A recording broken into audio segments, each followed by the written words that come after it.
Welcome back. Today I'm going to change a transmission gear oil on my 1952 Chevy truck. It's right here. Now I can't find a visible drain bolt anywhere. I'm going to have to figure that one out.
But before I change the transmission gear oil on my truck, I'm gonna change my wife's oil filter, air filters, etc.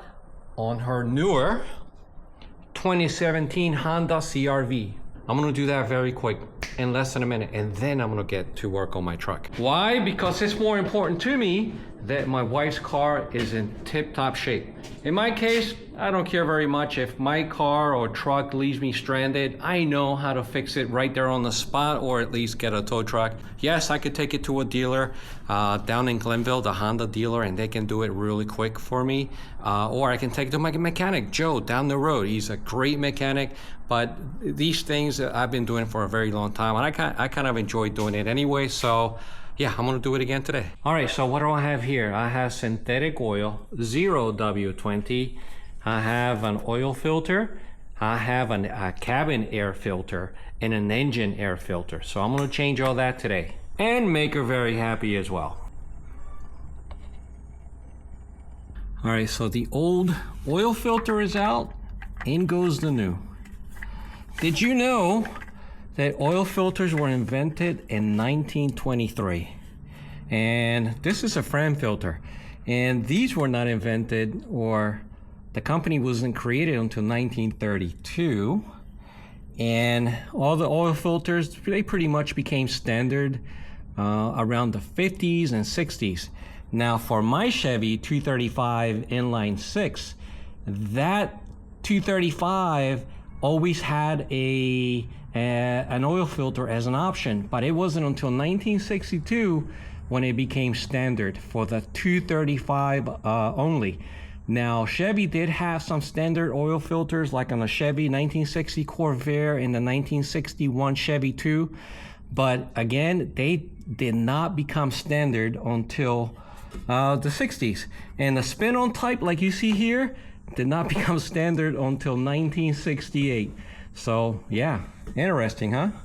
So I'm gonna hand tighten it. Once the gasket touches the block, the engine block, you tighten it 3/4 of the way by hand. That's it, right there. I'm done. Yeah, so my 6-cylinder engine did not come with an oil filter back in 1952. If I had an oil filter, an optional oil filter, it will go right about here. And now for the air filter.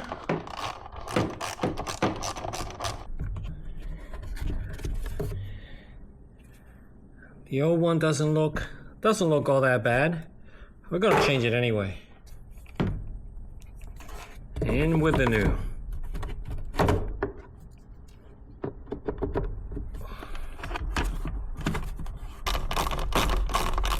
Okay, let's check the oil one more time. And it needs just a little bit more, maybe a 1/2 quart more. All right guys, this is the glove box compartment right there. So I loosen it up and I'm gonna take out the cabin air filter. That's the last thing I'm doing with this car. There's that cover. And I'm just gonna pull this straight back. Pull it out slowly in case there's a lot of dust. And we replaced this maybe a year and a half ago. It's not bad, but it still needs to be replaced. Now with the airflow arrow down, you're gonna put the new one back in.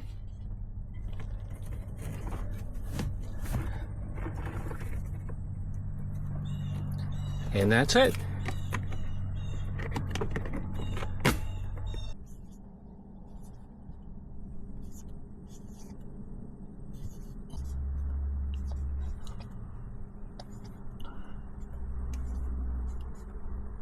Okay, now back to the truck. And by the way, I've ordered a choke cable, throttle cable, and a bunch of springs. They should be here in about a week and a half, maybe 2. And let's go and replace that gear oil. And I mean the gear oil inside the transmission. All right, guys, you're not gonna believe this. There appears to be no drain bolt on this transmission. Now, there is a fill plug here, right there. You see that? That's a fill plug, but no drain bolt. Now, all the articles that I read online for this Saginaw 3-speed state, you see where this shaft connects to the gearbox? Everyone says take out the lower bolt right here, and that is your drain bolt. It's not very obvious, but guess what? There was nothing here. It's empty. So what I did is I just came in with a very small screwdriver and I poked in there and I broke what I think was a gasket covering that hole. So many years ago, it appears, and I'm guessing here now, that no bolt was installed here, but instead they just put the gasket to hold the gear oil from coming out. I mean, that's my guess. So I have 1, 2, 3, 4 bolts connecting this shaft to the gearbox. I need a 5th, and it wasn't there. I know it sounds ridiculous, but that's exactly what just happened. And you notice that now the gear oil is starting to drain. Before I go any further, I need to find one of these bolts. I need to find the right size, one of these bolts, so I can install here before I even try to fill this up.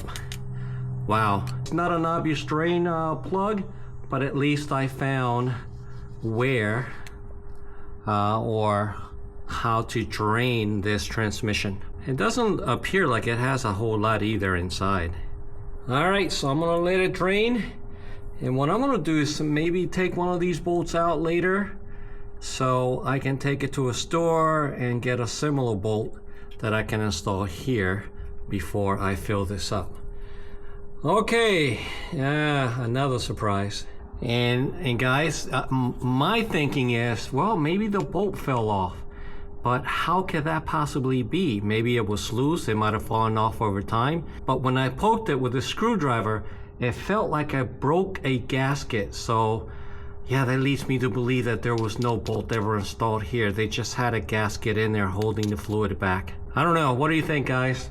I know there's a few professional mechanics out there and shade tree mechanics watching this, so if you have any experience with these types of transmissions, just put it in the comments below. Let me know what you think. All right, guys, so I just tightened most of the bolts on the transmission. They were kind of loose. This one's a little loose as well, but I need to take one out so I can go to the store and buy the proper bolt for this transmission. I'm sure it's going to be readily available. Yep, obviously I haven't touched a transmission in the 24 years or 25 years I've owned this truck. This is the first, but I definitely have never taken that bolt out. I know it sounds weird. I'll keep thinking about it. You know, what possibly could have happened, but I just don't have answers. There we go. I may have it, who knows? If not, I'm just gonna go to the store real quick and pick one up. Oh yeah, guys, this is definitely totally unexpected. I'm still in shock about it. So how do I find out what size bolt this is? Well,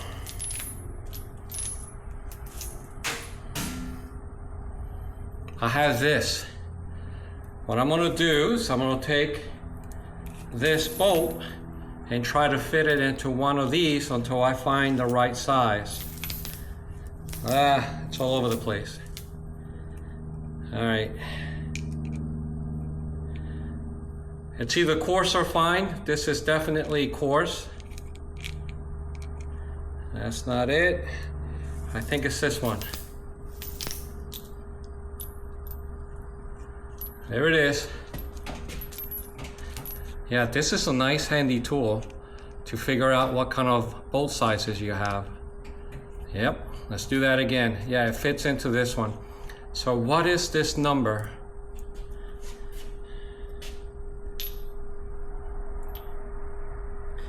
It says 7/16-14.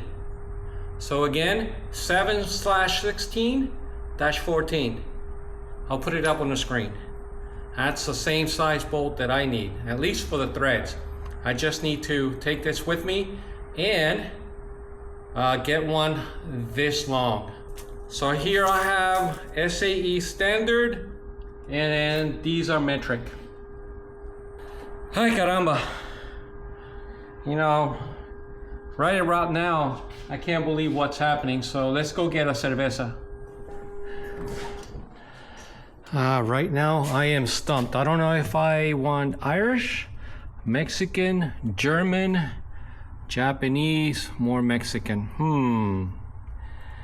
I don't know. Let's go with Irish.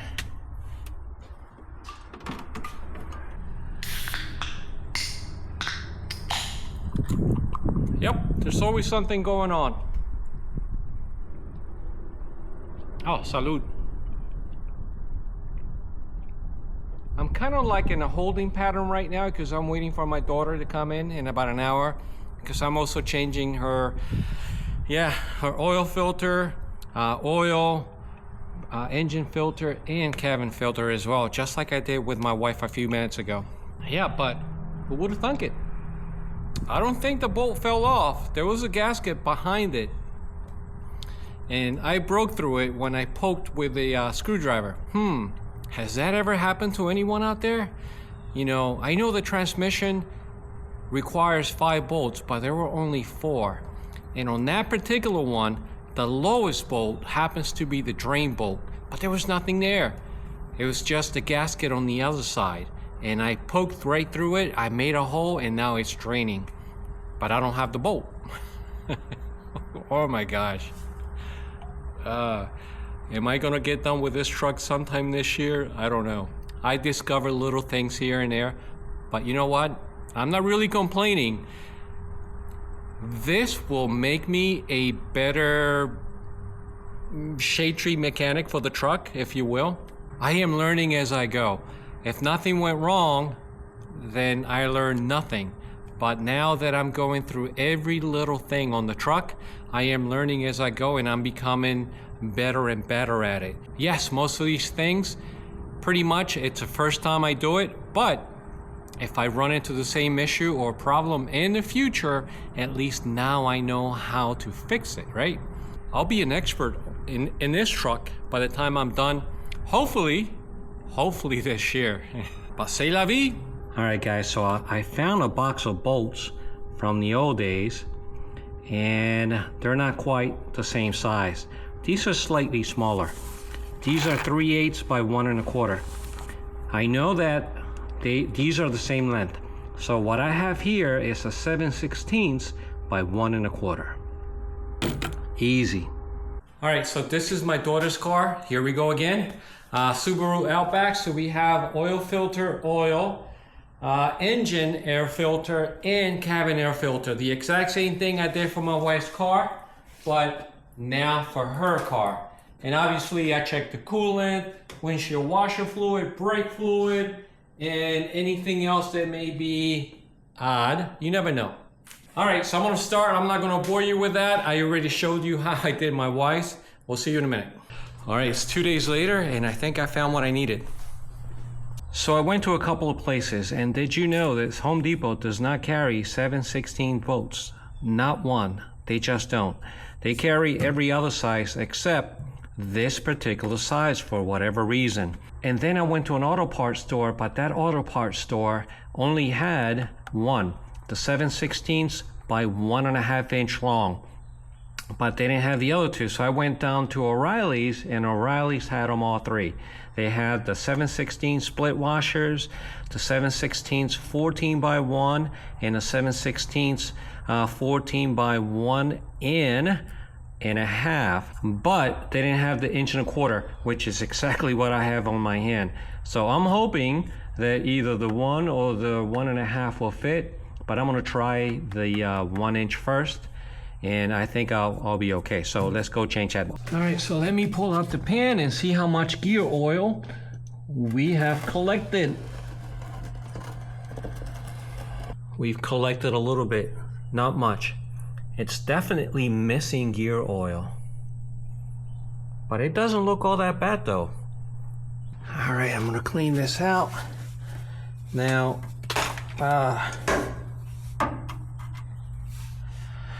I'm gonna go ahead and put this bolt back in its place, and I'll come back later and torque them. I don't know the torque specs, but I'm guessing about 30 foot-pounds, but I'm not sure. Don't quote me on that. I gotta look it up online. And whatever I do, it's gonna be a lot better than it was before, because they were loose before. All of them. So, let's see. All right, guys, so I'm gonna start with a 1 inch and a split lock washer. I think that should be okay. Yeah, it doesn't look like, yeah, this is not, well, maybe I'll need, will it go all the way? It may have a little bit to grab onto. If I'm not satisfied with it, then I'll use the 1.5 inch bolt. Yeah, but I am still in shock about this missing bolt here. I still can't believe it. The mystery bolt is what I'm gonna call it. Yep, the mystery bolt. Maybe El Querrec is trying to confuse me, and if he is, it worked. No te crees tan temeroso, quien te viera tan grandote y sigue siendo un miedoso. Que reque, que reque, que reque, que reque. Okay, let's see. Is there even any threads back there? Let's see.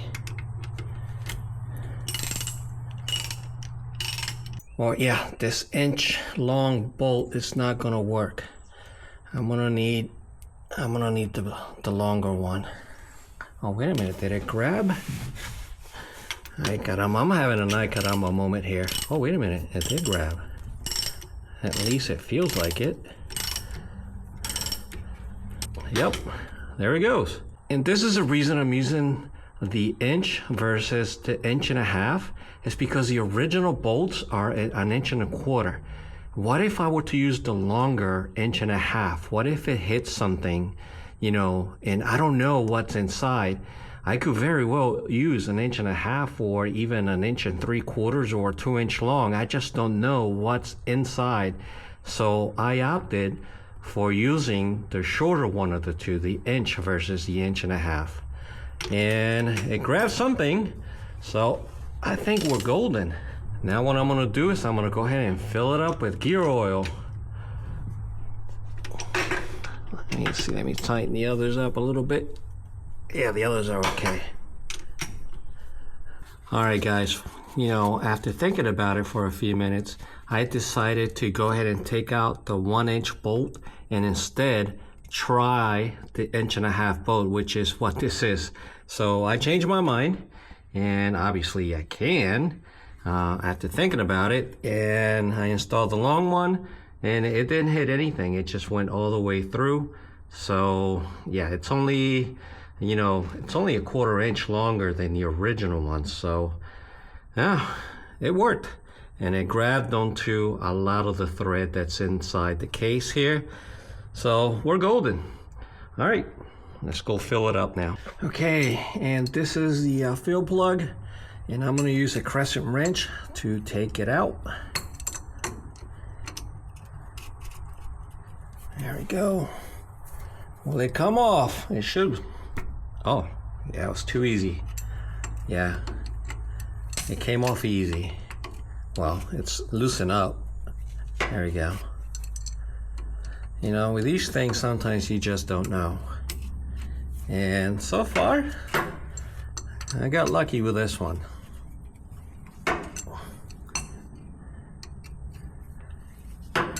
You know, the only thing about being down here that every now and then comes to mind is, what if a cockroach just jumps out at me or something? You know, like one of those Puerto Rican cockroaches that are like a foot long or something. They're flying cockroaches. I mean, I'm just kidding. They're not a foot long, but they're pretty big. Those would be scary. Well, yeah, we don't have cockroaches here where I'm at. In 3 years, I haven't seen one. Even in Cherry Hill, New Jersey, 24 years that we lived at that house, I never saw one either, but, you know, it's always a thought. No te crees tan temeroso, quien te viera tan grandote y sigue siendo un miedoso. Que reque. I know that has nothing to do with working on this truck, but it just popped in my mind. All right, so this is the bolt that goes in the fill plug. Let me get the fluid and start filling it up. All right, guys, so I'm using 80W90 gear oil. I may need more. I use this jug with this gallon for my differential, and I'm gonna pump through that hole until it starts to leak out. Now the truck is on level surface and we're good to go.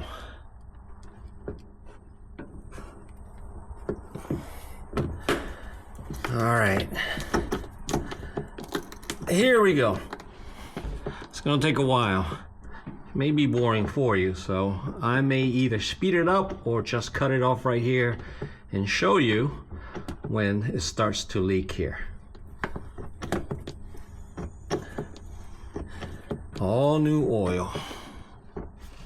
All right, guys, so there we go. It's starting to spill over, so I am done filling this up. I'm gonna take this off, take the hose out, and put the plug back in.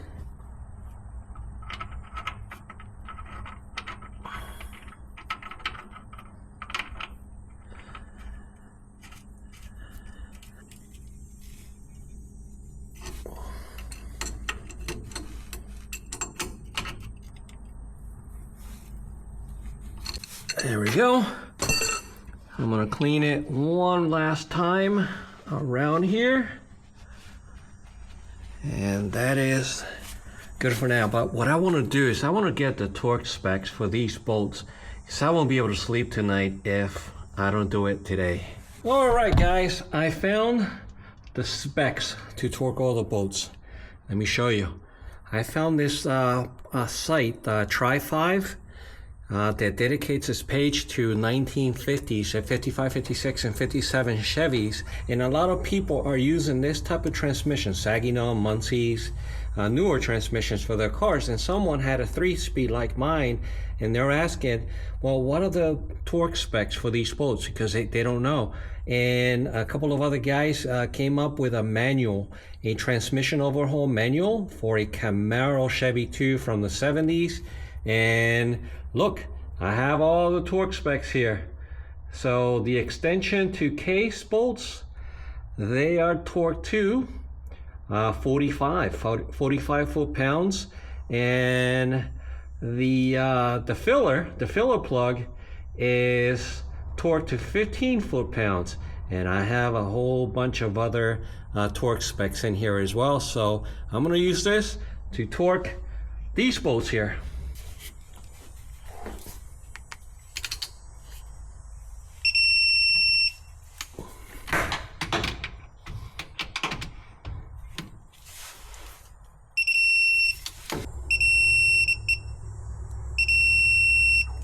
Here it goes. They're all torqued to specs. You know, one thing I wish I had is a car lift. Unfortunately, because of the space I have, because of my garage door and all, I really cannot install a car lift in this garage. However, I may be able to do like a scissor car lift on the other side. Let me show you. You see that side past the garage door metal parts? Maybe I could put like a scissor lift here, so I can lift the car maybe 2-3 feet above the ground, and I'm pretty sure that from the floor to the ceiling is 9 feet, maybe 10. Yeah, because it is very difficult to work underneath, and I know that I need to go in and torque every single bolt, hundreds of them, torque them to specs, because I am sure most of them, if not all of them, are loose. But that's something that I'm gonna have to do over time. A bolt here, a bolt there, whenever I get to it. Okay, so what's next? What I have to do next is take out the distributor and clean the points, because I'm not gonna be able to start this engine with the points the way they are. And they were clean when I first shut it off 20 years ago for the last time. But, you know, there's some kind of buildup in there, and they need to be cleaned before I even start to or try to start it. The coil, it's relatively new, so the coil should be okay.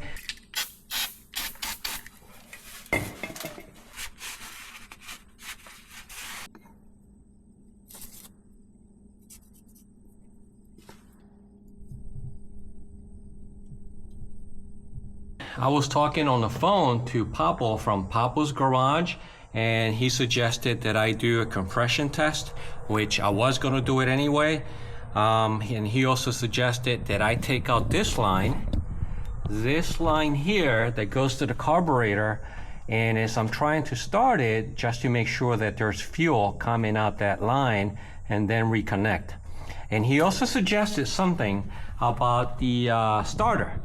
He suggested shims, but I'm gonna do it an easy way that he suggested as well, is back it up a little bit, put a couple of dimes in there as shims, and if it works, and if it doesn't grind anymore, like you heard on the last video, there was a lot of grinding, and then it would, the Bendix would catch on the flywheel and it would turn the engine. But then I would try it again, and you hear a lot of grinding. So it's, you know, 50% grinding and 50% it works fine, but I may need shims on that starter because I really don't want to replace it, but I'm gonna try that. So for the next video, I'm gonna do just that. Before I do anything else, I need to work on that starter first.